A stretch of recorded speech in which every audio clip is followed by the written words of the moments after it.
Rape হওয়ার সময় আপনার পজিশন কি ছিল? ঘটনার সময় ধস্তাধস্তি কেমন হয়েছিল, কিভাবে হয়েছিল? গায়ে কি কোনো রকমের আচর আছে? অন্য কিছু দিয়ে পেনিট্রেশন হয়েছিল? রেপিস্টের অর্গাজম হয়েছিল?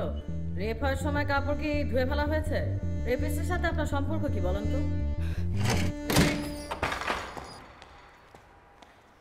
সুরাইয়া, আমি কেস করব না।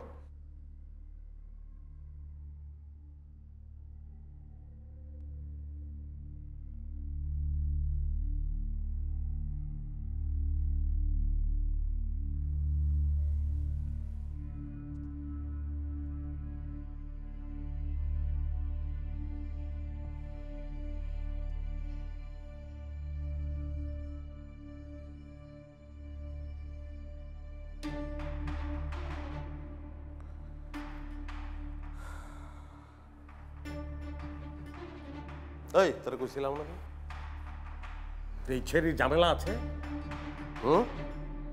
4 বছর 3 মাস বাদে কোট পিনছি আর ডং দেখানোর লিগা ডং মারাইতে গেছিল কেন আমার বাসায়? হ্যাঁ, আমার রেপ করছে আর এখন কইতেছ কেস করুম না কে? এখন কি মনে হইতেছে রেপ খুব ভালো মজা লাগতেছে? রেপ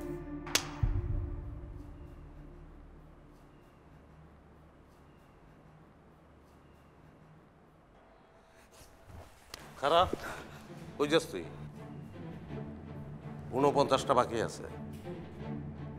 এক থাপ্পড়ে খেলা শেষ করতে চাও মোবারকের লগে? সম্ভব না, খেলা স্টার্ট হয়ে গেছে। বাসি আমার কাছে, আখেরি ফু আমি দেব। কেস করবি তুই, তুই কেসে জিতবি। যদি না জিতোস তখন 49টা চটকানা আমারে মারবি। যদি কেস না করস তোর এগেন্স্টে কেস আমি করব। কাম করে দেবো। পাগল লে পর দেখে রাখিস।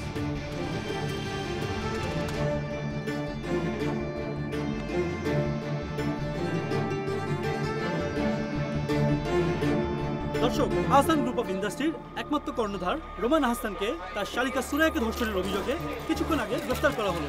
এভাবে ধনী বখাটে ছেলের কাছে আর কত নির্যাতিত হবে সম্ভ্রান্ত মধ্যবিত্ত ঘরের মেয়ে?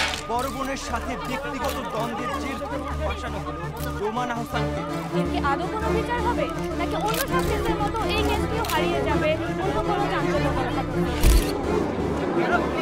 এই সুরাইয়া, ঠিক কি হয়েছিল সেদিন তার সাথে?